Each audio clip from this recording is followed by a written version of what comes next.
No mods, no team-ups, no scaling tricks, and no fanboys. Superman doesn't win everything, and Wolverine can be killed. Every hero and villain in this video is fighting with only their base power and pure motivation. That means no prep, no advanced strategies, no outside help, just raw strength, skill, and determination.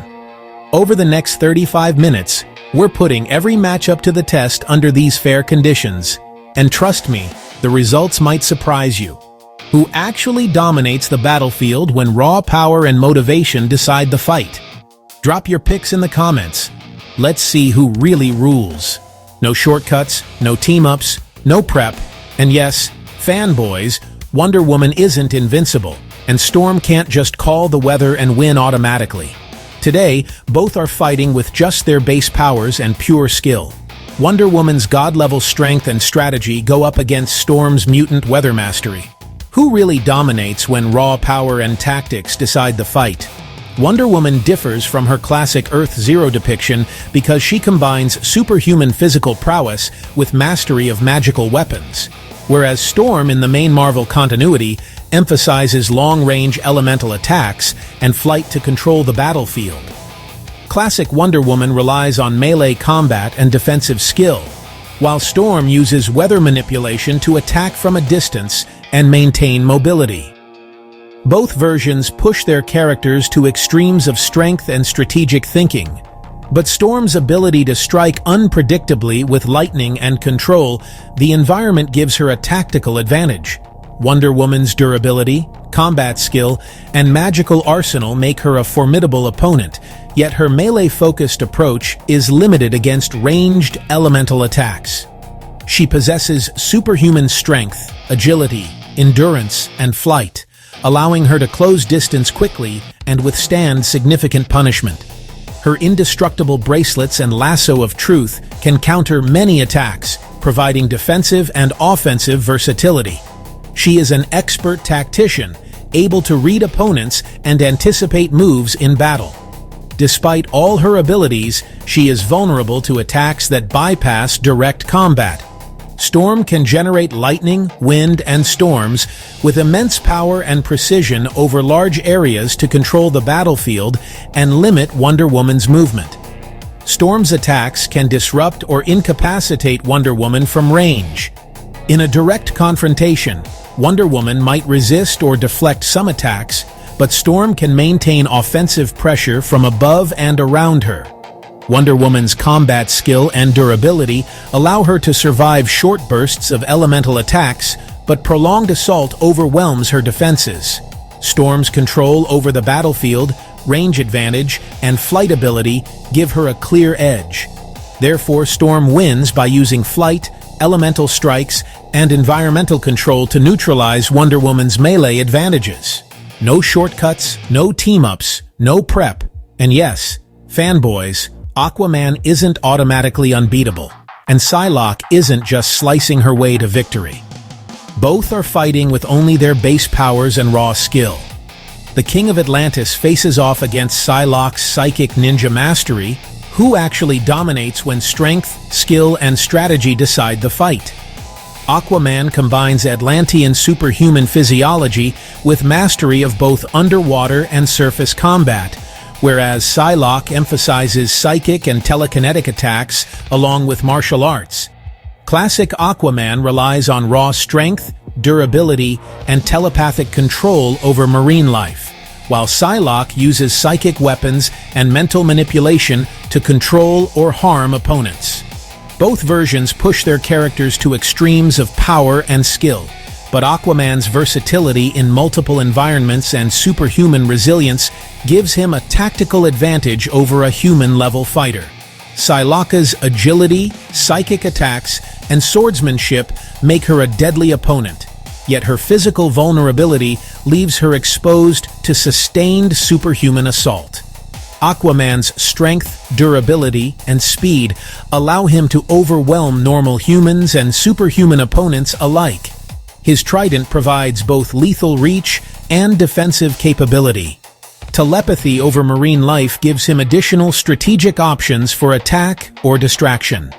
His Atlantean physiology allows him to survive extreme pressure, temperature, and environmental hazards.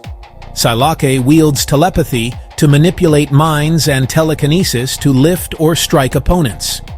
Her psychic constructs can project significant force, and her martial arts make her formidable in close combat. She can attack from distance or in melee, creating unpredictability. However, her durability is human-level, making her vulnerable to superhuman strikes. Aquaman can close distance quickly, using raw power to break through psychic defenses. His durability allows him to withstand psychic attacks long enough to engage directly. He can manipulate the environment, including water, to amplify attacks or restrain Psylocke. Aquaman's combination of strength, skill, and environmental versatility gives him decisive control in combat. Therefore, Aquaman wins by using raw superhuman power, combat skill, and tactical mastery to overcome Psylocke's psychic and martial attacks. No shortcuts, no team-ups, no super speed hacks, and yes, fanboys, Flash can't just outrun everything, and Kid Omega isn't automatically unstoppable.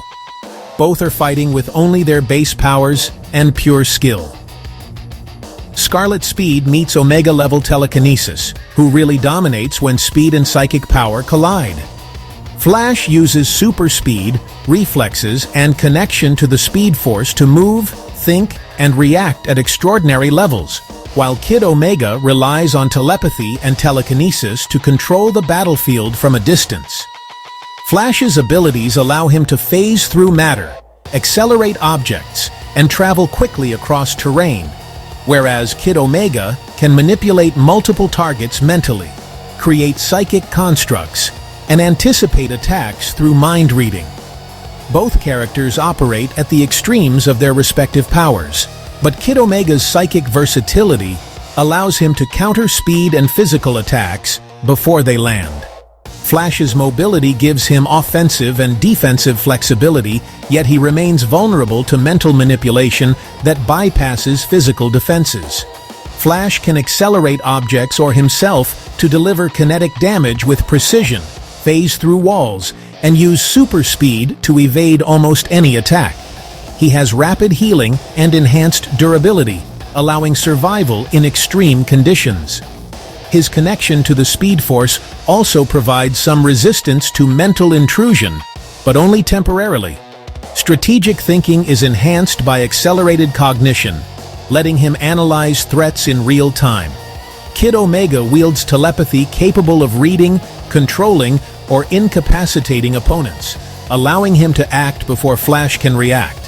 His telekinesis can lift, crush, or hurl objects or enemies, providing both ranged and area control.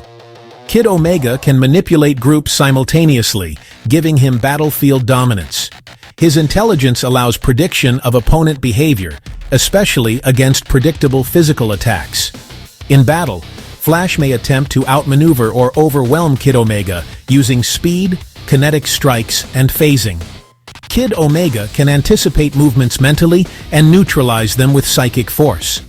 Flash's speed can delay or minimize damage, but Kid Omega's telepathy can directly influence or immobilize him. By controlling Flash's mind and environment, Kid Omega gains the tactical edge. Therefore, Kid Omega wins by using overwhelming psychic power and foresight to counter Flash's speed and dominate the engagement. No safety nets, no outside help, and no willpower miracles. And yes, fanboys, Hal Jordan can't just imagine a win into existence. And Sunfire's Solar Fire isn't an automatic knockout. Both step into this fight with only their base abilities. Ring-forged versatility collides with raw solar force. When creativity meets elemental power, who actually controls the battlefield? Hal Jordan's power ring allows him to create constructs limited only by imagination and will, whereas Sunfire relies on solar-powered energy blasts and pyrokinesis. Classic Green Lantern uses willpower to fly, project energy, and create defensive or offensive constructs, while Sunfire primarily relies on ranged energy attacks and flight. Both characters push their abilities to extremes, but Green Lantern's versatility, imagination, and durable constructs give him a wider range of tactical options. Sunfire's attacks are destructive but linear, making him vulnerable to strategic manipulation and versatile defense. Hal Jordan's power ring allows him to generate shields, weapons, and barriers of solid light for both offense and defense. He can fly at high speeds, survive in space, and adapt constructs for any battlefield condition. The ring can translate languages, detect threats, and protect him from extreme hazards. His willpower determines the strength and stability of constructs, making him highly adaptable. Sunfire can generate intense plasma blasts and fire from solar energy. He can fly and envelop himself in energy to enhance durability, incinerating enemies and structures, giving him destructive range. However, Sunfire's reliance on solar energy limits continuous output. In battle, Green Lantern can counter or absorb energy blasts using constructs and shields striking from angles. Sunfire cannot anticipate and adapt defenses in real time. Sunfire's attacks alone cannot penetrate strong constructs or the versatility of the ring. Green Lantern's ability to create complex offensive and defensive constructs allows him to control engagement distance and manipulate the battlefield. Therefore, Green Lantern wins by using superior versatility, imagination, and defensive-offensive constructs to neutralize Sunfire's solar attacks. No shortcuts, no borrowed power, and no second chances. And yes, fanboys, Hawkman's ancient combat mastery doesn't guarantee control, and Gambit's kinetic cards aren't just party tricks. Both enter this fight relying only on their base abilities and battlefield instincts. When centuries of war experience collide with precision-driven ingenuity, who actually dictates how this battle ends? Hawkman differs from his Earth-Zero depiction because he combines superhuman strength, agility, and flight with mastery of ancient weaponry, whereas Gambit emphasizes kinetic energy projection and agility for ranged and melee attacks. Classic Hawkman relies on flight, combat skill, and nth metal weaponry, while Gambit relies on charged objects, acrobatics, and speed. Both characters push their abilities to extremes, but Hawkman's flight, durability, and diverse weapon mastery give him an advantage over a primarily ranged human-level combatant. Gambit's kinetic energy attacks and agility make him dangerous, yet his human-level durability and preparation-based offense leave openings against a fast, armored opponent. Hawkman's superhuman strength allows him to engage opponents physically without hesitation. His nth metal wings provide flight, enhanced durability, and accelerated healing. Mastery of maces, swords, and shields gives him both offense and defense in close and mid-range combat. His combat experience and reincarnated knowledge allow him to anticipate and counter opponents' tactics. Gambit can charge objects with kinetic energy, throwing explosive projectiles with precision. His acrobatics and hand-to-hand skill allow quick strikes and evasive maneuvers. He can manipulate the battlefield with explosives, but attacks require timing and line of sight. Gambit's durability is limited. He cannot withstand sustained superhuman strikes. In battle, Hawkman can close distance quickly using flight to negate Gambit's range advantage. His nth metal weapons allow powerful strikes that Gambit cannot easily block. Hawkman's combination of speed, durability, combat skill, and strategic use of flight and weapon variety would overwhelm Gambit's defenses, ensuring Hawkman controls the engagement. Therefore, Hawkman wins by using superior mobility, durable nth metal, and combat mastery to overcome Gambit's explosive attacks. No borrowed artifacts, no divine favors, and no plot armor. And yes, fanboys, shouting a magic word doesn't solve every fight, and demon-forged sorcery isn't automatically unbeatable. Magik and Shazam enter with only their base abilities and raw command of magic. When Hellborn's spellcraft collides with God-powered mysticism, which form of magic actually holds under pressure? Magik combines sorcery, teleportation, and ninja combat skills, whereas Shazam relies on godlike superhuman strength, magic lightning, and flight. Classic Magik uses magical constructs, the Soul Zord, and demonic transformations, while Shazam emphasizes raw power and energy attacks. Both characters push the extremes of their abilities, but Magik's versatility with magic and teleportation gives her unique battlefield control that can counter direct superhuman attacks. Shazam's godlike powers and flight make him a formidable opponent, yet his reliance on direct combat and magical attacks leaves vulnerabilities against magic-sensitive opponents. Magik's sorcery allows her to manipulate, attack, and teleport unpredictably across the battlefield. She wields the Soul Sword to disrupt magical entities and break through defenses, and her hand-to-hand combat skills make her deadly in close quarters, especially as she is in limbo transformed into her demonic form, which gives enhanced strength, durability, and mystical resilience. Shazam can generate lightning, fly, and withstand tremendous physical punishment. His superhuman strength allows him to lift, strike, and endure beyond normal human capacity. Energy attacks can devastate opponents, yet they are largely direct and can be anticipated.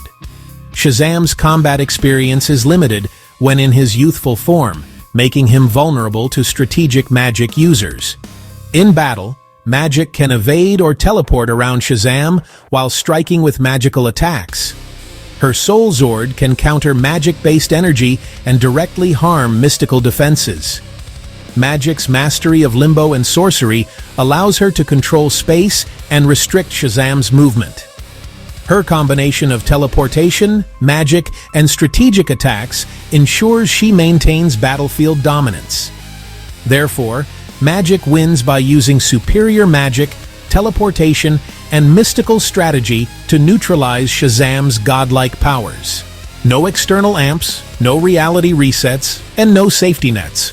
And yes, fanboys, raw telepathy isn't an automatic win condition, and Omega-level power doesn't mean instant control. Martian Manhunter and Nate Gray enter this clash with only their base abilities and mental discipline. When psychic dominance and matter manipulation collide at full intensity, which mind actually holds together long enough to decide the outcome? Martian Manhunter differs from his Earth-Zero depiction because he combines superhuman strength, flight, telepathy, and shape-shifting, whereas Nate Gray emphasizes raw psychic power, telekinesis, and matter manipulation on an enormous scale. Classic Martian Manhunter relies on physical combat, telepathy, and durability, while Nate Gray uses his Omega-level abilities to manipulate reality, energy, and minds. Both characters push their powers to extreme levels, but Nate Gray's sheer psychic versatility and scale allow him to counter most physical and mental defenses. Martian Manhunter's strength, intangibility, and flight make him formidable, yet his reliance on traditional powers leaves him vulnerable to reality-altering attacks. He possesses superhuman strength, speed, durability, and regenerative abilities that allow him to endure powerful assaults. His telepathy can read and influence minds, and shapeshifting allows infiltration or evasion. Martian Manhunter can fly, phase through matter, and use tactical strategies to outmaneuver opponents. His senses and intelligence allow him to anticipate enemy moves and coordinate attacks. Nate Gray wields immense telepathy and telekinesis, capable of controlling multiple targets or objects at once. He can manipulate energy and matter on a global scale. His psychic attacks can bypass conventional durability, striking directly at the mind. Reality manipulation and astral projection expand his offensive and defensive options beyond physical constraints. In battle, Martian Manhunter may attempt to use telepathy and intangibility to avoid attacks, but Nate Gray can counter or predict these moves. Martian Manhunter's durability allows resistance to psychic assaults, yet Nate Gray's overwhelming power can shatter mental defenses. Nate Gray can manipulate the battlefield with telekinesis, restricting movement and neutralizing escape options. His intelligence and adaptability make him highly strategic in combat. Therefore, X-Man Nate Gray wins by using overwhelming psychic and matter manipulation powers to neutralize Martian Manhunter's superhuman abilities. No wild power stacking, no borrowed boosts, and no easy counters. And yes, fanboys, being unbreakable doesn't mean untouchable, and one good grab doesn't solve every fight.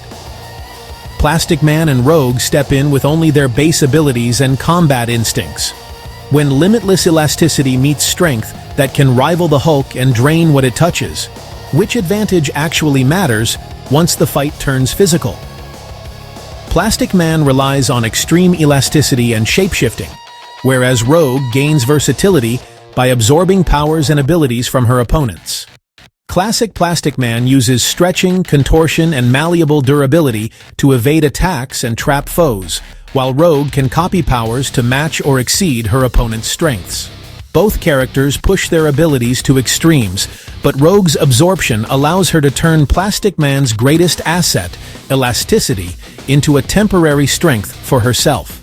Plastic Man's creativity, regeneration, and durability make him difficult to damage directly, yet his defenses can be bypassed if his powers are taken. Plastic Man can stretch, flatten, and reshape to avoid harm or ensnare enemies. His malleable body absorbs physical attacks and environmental hazards. He can fight in close or mid-range, using elasticity offensively and defensively. His unpredictability and regeneration make him hard to defeat by conventional means. Rogue can absorb powers, gaining enhanced strength, durability, or even elasticity once in contact. She can match or exceed Plastic Man's abilities by turning his own power against him. Rogue's absorption allows her to combine her combat skill with any new power she acquires. She can adapt to new threats in real time, making her increasingly dangerous. In battle, Plastic Man may attempt to evade or ensnare Rogue using his elastic form, but she can absorb his powers through touch. Rogue's acquired abilities allow her to overcome his malleable defense and fight on equal terms.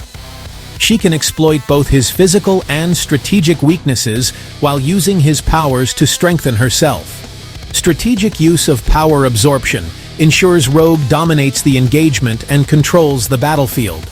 Therefore, Rogue wins by absorbing Plastic Man's elasticity and durability, neutralizing his defenses and using his own powers against him. No prep armies, no external tech swaps, and no narrative shortcuts. And yes, fanboys, Batman doesn't auto-win on reputation, and shape-shifting alone doesn't equal mastery. Bruce Wayne and Morph enter with only their base skills, standard gear, and tactical instincts.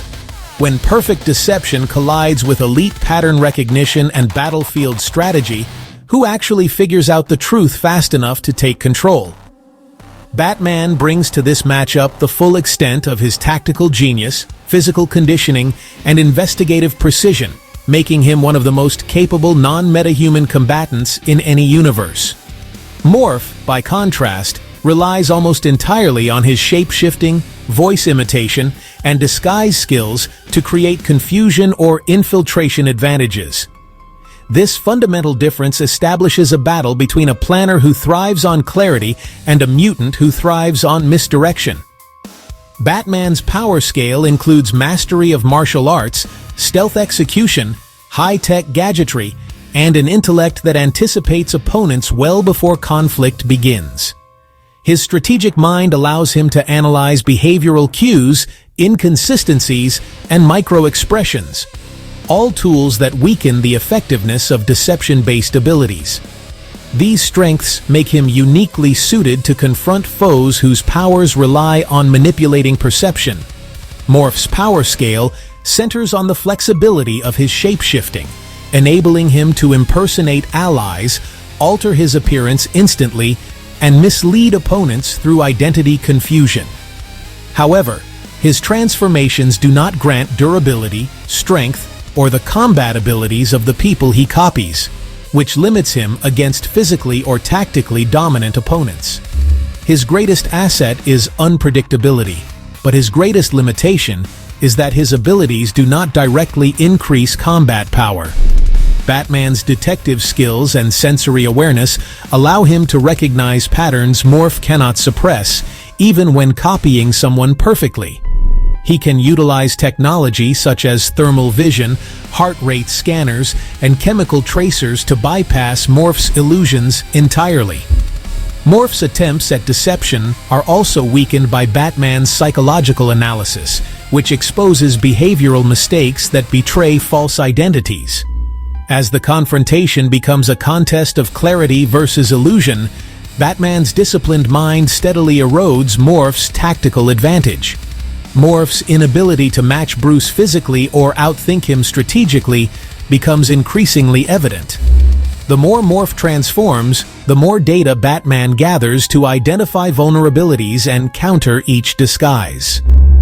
Ultimately, Batman wins because he neutralizes Morph's only real advantage through superior detection, then uses unmatched combat skill and controlled precision to overcome a mutant whose powers cannot compensate for the lack of offensive capability. No cosmic bailouts, no personality stacking, and no plot armor. And yes, fanboys, Superman doesn't win by narrative decree. And Legion's reality warping isn't instant or clean. Both enter with only their base abilities and the limits that come with them. When disciplined Kryptonian power collides with fractured Omega-level reality control, which one actually maintains enough stability to end the fight? Superman stands as one of the most complete physical powerhouses in fiction, drawing limitless strength and durability from Earth's yellow sun, and combining it with a moral foundation that directs every decision he makes. Legion, by contrast, represents a chaotic mosaic of power, housing thousands of abilities that fluctuate with his fractured mind and create a level of unpredictability that few beings can prepare for. While Superman's power is stable, consistent, and fueled by experience, Legion's scope varies dramatically depending on which personality emerges at any moment. This difference establishes a philosophical contrast between disciplined heroism and volatile psionic genius. Superman's full power scale includes strength that moves planets, speed that outpaces light, senses that detect microscopic threats, and durability that withstands cosmic-level attacks. His heat vision, super breath, and solar absorption grant him versatility in nearly any scenario, while his mental discipline and tactical intelligence make him far more than a simple brute force fighter. These traits define him as a physical god grounded by a moral compass, a being whose power is dangerous only because he chooses to wield it responsibly. Legion's power scale is broader but drastically inconsistent, stretching from simple telekinesis to full reality warping that can reshape timelines and rewrite physical laws. Some of his personalities can manipulate probability, distort time, or create alternate planes of existence, placing him among the most dangerous mutants ever recorded. However, these abilities rarely manifest in harmony, as his fragmented mind often prevents the simultaneous or stable use of his highest-level powers. This psychological volatility creates openings that would not exist if Legion possessed full coherence. The confrontation between them becomes a study of stability versus potential, where the decisive factor is not raw power but the ability to control and deploy it with precision. Superman's unmatched speed allows him to analyze threats before Legion's personalities can synchronize or manifest their reality-bending capabilities. Legion's strongest personas could overpower Superman if accessed instantly, but the mental delay and internal conflict prevent that level of immediate escalation. Superman uses his decisive, unwavering focus to exploit moments where Legion falters internally. In the end, Superman's consistency, speed, and clarity of purpose allow him to overcome Legion's unstable but immense psionic range, securing victory through controlled power rather than chaotic potential. So there it is, the full breakdown explaining why winner walks away victorious. If you want more battles from classic icons to lesser-known powerhouses, smash that like button, drop your next matchup idea in the comments, and subscribe for deep dive face-offs every week. Remember, these fights aren't just about strength or speed. Strategy, powers, and weaknesses decide who truly wins. Don't miss our upcoming videos, where heroes, mutants, and cosmic beings clash in even more shocking matchups. Make sure to check out Your Daily Comic Glitch. Click like, hit subscribe, and don't forget to follow the link to our playlist of epic Marvel vs. DC battles, linked to catch even more intense matchups. Until next time, stay geeky and keep asking yourself, who would win?